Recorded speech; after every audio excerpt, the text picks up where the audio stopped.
2016 Mustang GT, right? You get in it, and you start getting beat by 2017s. And the car just doesn't feel fast. It feels slower than it should, right? You take it to the dealer, and they're like, oh, well, we'll fix that for you. Don't worry about it. Just give us your car full of it. That never happens, right?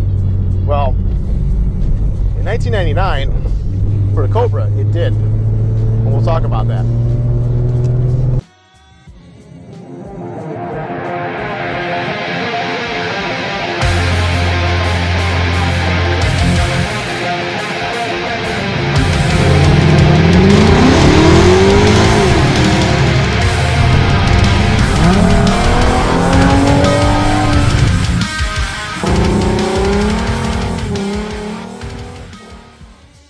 So I wanted to put together a list of my 5 favorite Mustangs of all time.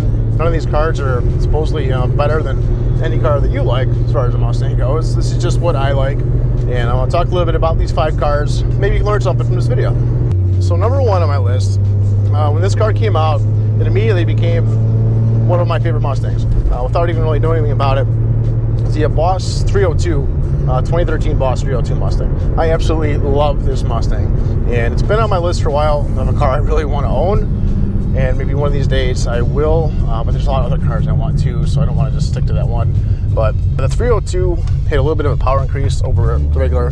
The Boss 302 had a little bit of a power increase over the 5.0. This car, just overall, the way it looks to me was it's just so good, such a good looking Mustang. You could take all the badging and the stripes and everything off of it and have it look just like a regular 5.0 though, and I still would keep this list on the car because it's just how cool of a car it is. This thing made 444 horsepower and was about almost a half second quicker in a quarter mile than regular GT was, regular 5.0.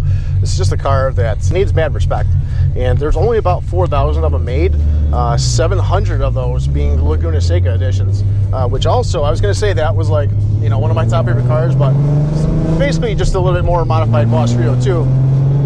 But the 302 itself, I mean, it's such a collector's car. Even though it's 4,000, it doesn't seem like a lot, but it really isn't. When you consider that the 10 millionth Mustang just rolled off the plant not too long ago. Again, it's a Boss 302, one of my favorite cars of all time. Partly, maybe, somewhat because of Gone in 60 Seconds. Not the original one, because that was a 71. The 67 from the one with Nicolas Cage.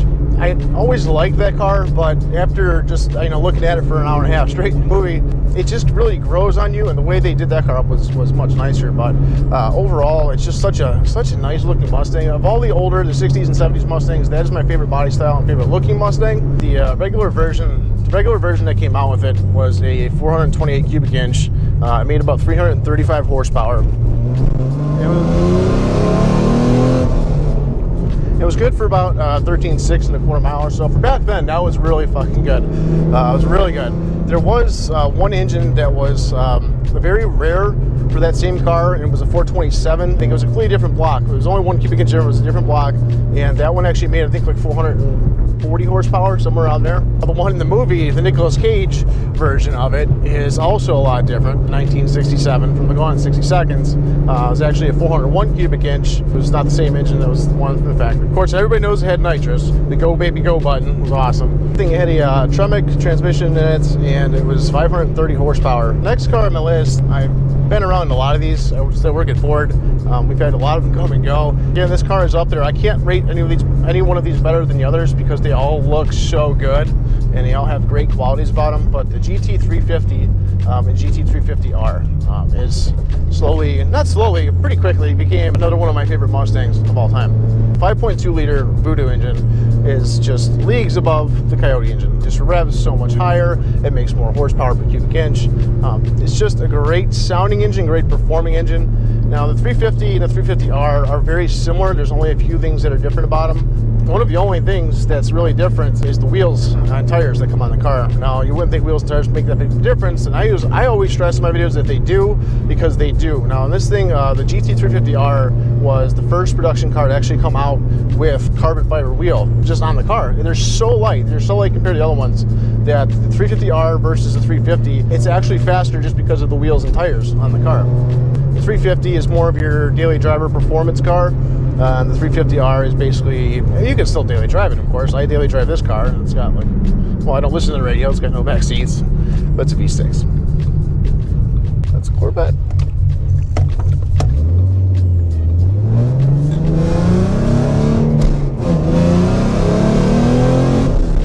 So the 350, GT350 goes for about $58,000 new. Now that's before dealer markup.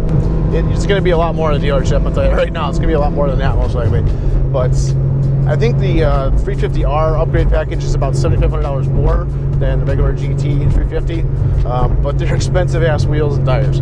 That's one of the main reasons why. But yeah, they're both really great cars. Amazing sound, amazing performing engine, magnetic ride suspension. It's just the whole car overall is just amazing. I love it. We'll move on to the next car, the 2000 Cobra R. This is also one of my most favorite Mustangs. Back to what I said at the beginning of the video about bringing your car in because it doesn't perform well, the dealership fixes it up. Well, that's what happened in 1999 with the Mustang Cobra. Now, if you notice, there's not a 2000 Cobra. There's a 99, there's a 2001. There's only a 2000 Cobra R. That was the only Cobra made in 2000. The reason why is because in 99, when the Cobra came out, they changed over a lot of things, and came to find out that owners who bought the 99 weren't getting the kind of power that they thought they were supposed to get.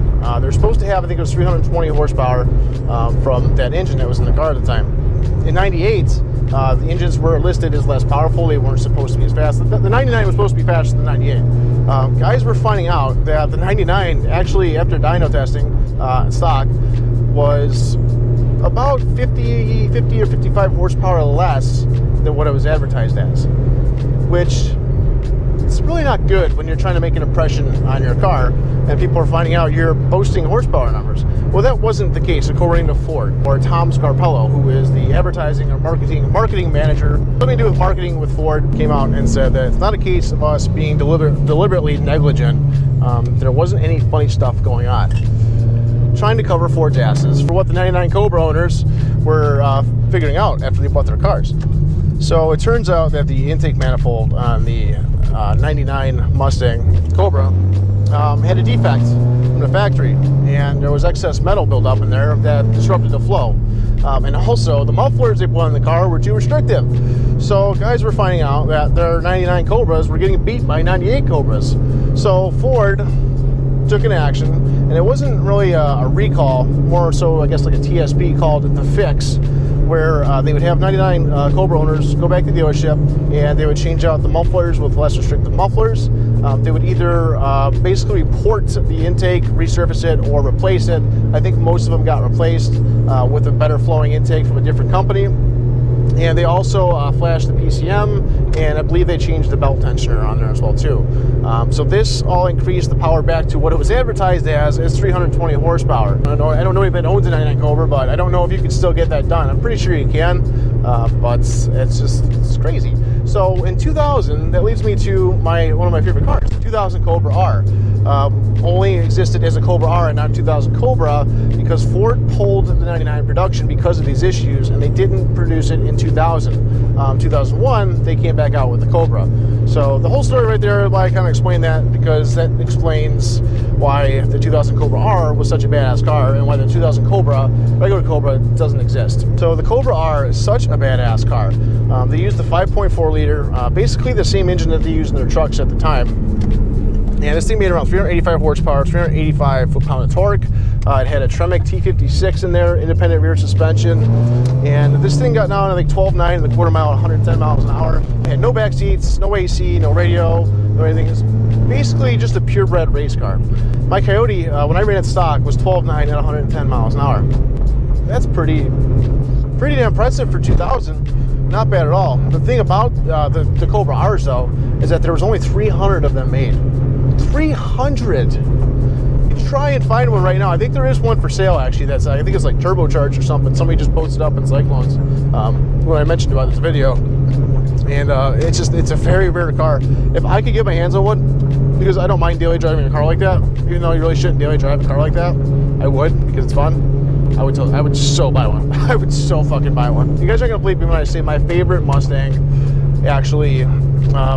Not favorite altogether, but in my top 5, my last pick is a Cyclone 3.7 Mustang. Some people would be I guess, a little pissed that I put this car in the top 5 favorite Mustangs.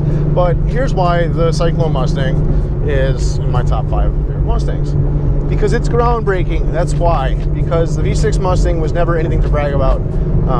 2010, we all know how slow the 4.0 Mustang was. In 2011, we all know the 3.7 liter came out with 305 horsepower, was the fastest V6 Mustang ever produced. It got the most gas mileage out of any car ever produced with more than 300 horsepower. There's so much capability to improve it and make it faster. As much as there isn't so much aftermarket support for it, there is still a lot of aftermarket support for it, especially a lot of stuff that's interchangeable between the GT and the V6. This car just, like I said, is groundbreaking for the time. And no, it's not a muscle car. No one ever claimed that the V6 Mustang is a muscle car. It's the perfect medium. I know people who have a V6 and a V8, and they have the V6 because they want to daily drive it, and then they drive the GT on weekends. It's a great car. And yes, I've owned 2 of them, so I'm a little biased, just a little bit. I'm just a little bit biased. It's a fun car. I mean, I've talked about why I love this car so much on the channel. I really have to get more in depth with it. That's my answer. That's number 5. And that's it. Peace.